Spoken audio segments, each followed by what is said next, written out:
वो मर चुका था लेकिन फिर लौटकर वापस आया। जली हुई कार, एक लाश और जिंदा मुर्दे की खौफनाक कहानी। एक डॉक्टर की प्लानिंग बहुत मजबूत थी। पूरी साजिश ऐसे रची गई, ना किसी को कोई सुराग मिले और ना वो पकड़ा जाए, कोई चूक ना हो रह जाए।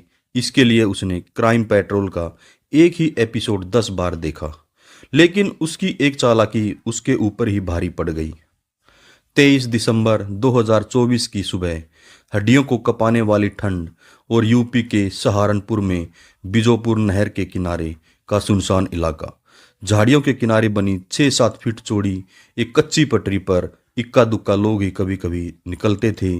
इस पटरी पर उस दिन एक जली हुई मारुति 800 कार मिलती है। कार के भीतर ड्राइविंग सीट पर एक आदमी की जली हुई लाश मिलती है।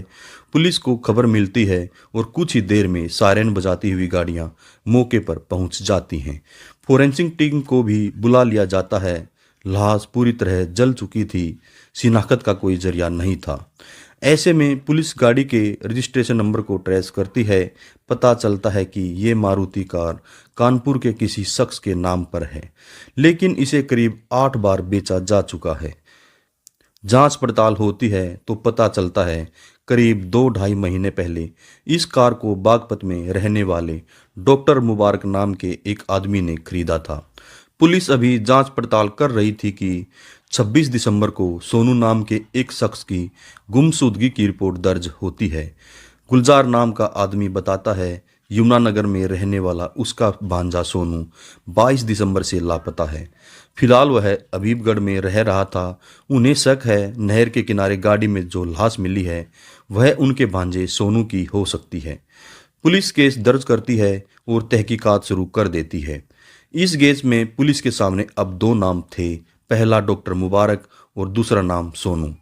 ऐसे में पुलिस उस जगह पर अपने मुखबिरों का जाल बिछाती है जहां जली हुई मारुति कार मिली थी। पुलिस का ये आइडिया काम करता है और 27 दिसंबर को मौके से एक आदमी को हिरासत में ले लिया जाता है। ये आदमी कोई और नहीं बल्कि डॉक्टर मुबारक था। पूछताछ में मुबारक कबूल करता है ये कार उसकी ही थी और उसने ही इसे जलाया था। अब यहाँ कई सवाल खड़े हो जाते हैं। मुबारक ने उस कार को क्यों जलाया? कार में मिली लाश किसकी थी और दोबारा इस जगह पर वह क्यों गया था?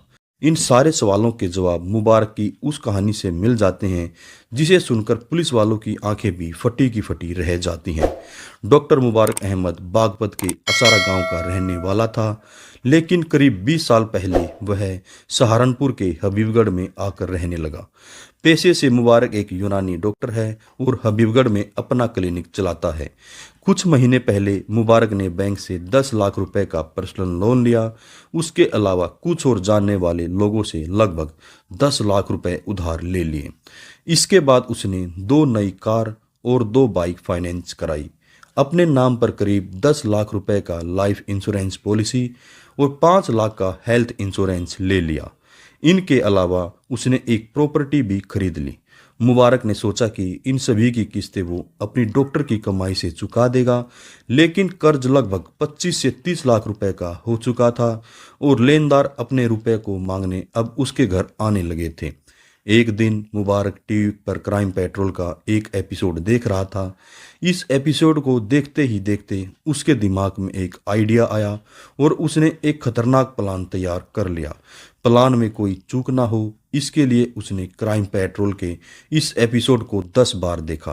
प्लान था अपनी कदकाठी की किसी लाश को तलाश कर गाड़ी में जलाना और खुद को मरा हुआ साबित करना। ऐसा करने से जहां पर्सनल लोन की रकम माफ हो जाती, वहीं 10 लाख रुपए जीवन बीमा के भी मिल जाते।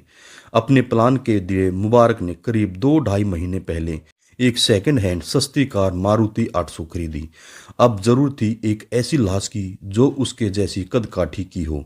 बहुत तलाशने पर भी ऐसी लाश नहीं मिली और एक दिन उसकी नज़र अपने रिश्तेदार की फैक्ट्री में काम करने वाले 30-32 साल के सोनू पर पड़ी। सोनू कदकाठी में डॉक्टर मुबारक की तरह दिखता था। पिता मर चुके थे और मां ने दूसरी शादी कर ली थी। रिश्तेदारों के नाम पर केवल एक गुलजार नाम का एक मामा है।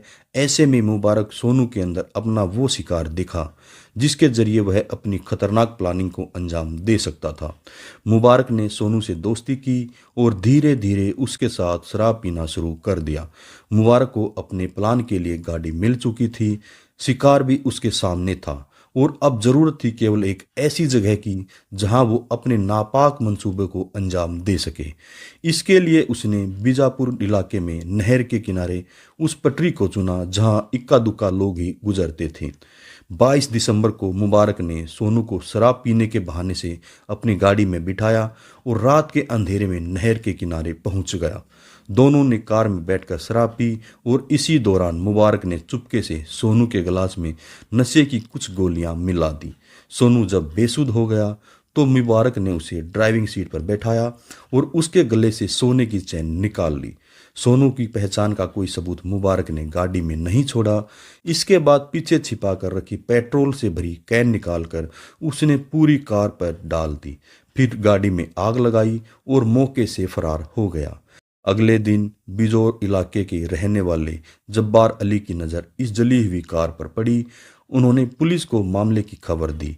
यहाँ से मुबारक की प्लानिंग थी, जैसे ही उसके नाम का डेथ सर्टिफिकेट जारी होगा वो अपनी पत्नी के जरिए बीमा की रकम हासिल कर लेगा। इसके बाद अपना नाम और पहचान बदलकर किसी और राज्य में जाकर नए सिरे से जिंदगी शुरू कर देगा। सब कुछ मुबारक की प्लानिंग के हिसाब से हो रहा था, लेकिन उसकी एक चूक ने पूरे मामले का पर्दाफाश कर दिया। दरअसल पुलिस को जब सोनू की गुमशुदगी की रिपोर्ट मिली तो अफसरों ने मुखबिरों का एक जाल बिछा दिया था। जहां जली हुई गाड़ी मिली थी, 27 दिसंबर को मुबारक ये चेक करने के लिए मौके वारदात पर पहुंचा, कार ठीक से जली है या नहीं, और पुलिस के शिकंजे में फंस गया। मुबारक ने पुलिस की पूछताछ में अपना गुनाह कबूल कर लिया। उसके पास से सोनू की चैन भी बरामद हो गई। पुलिस ने मुबारक के खिलाफ भारतीय न्याय संहिता से संबंधित धाराओं से मुकदमा दर्ज कर लिया है। मुबारक अब सलाखों के पीछे हैं। अगर आप सभी को हमारी क्राइम स्टोरी अच्छी लगे तो हमारे चैनल को लाइक, शेयर और सब्सक्राइब और कमेंट करना ना भूलें। नमस्कार, धन्यवाद, जय हिंद, जय भारत।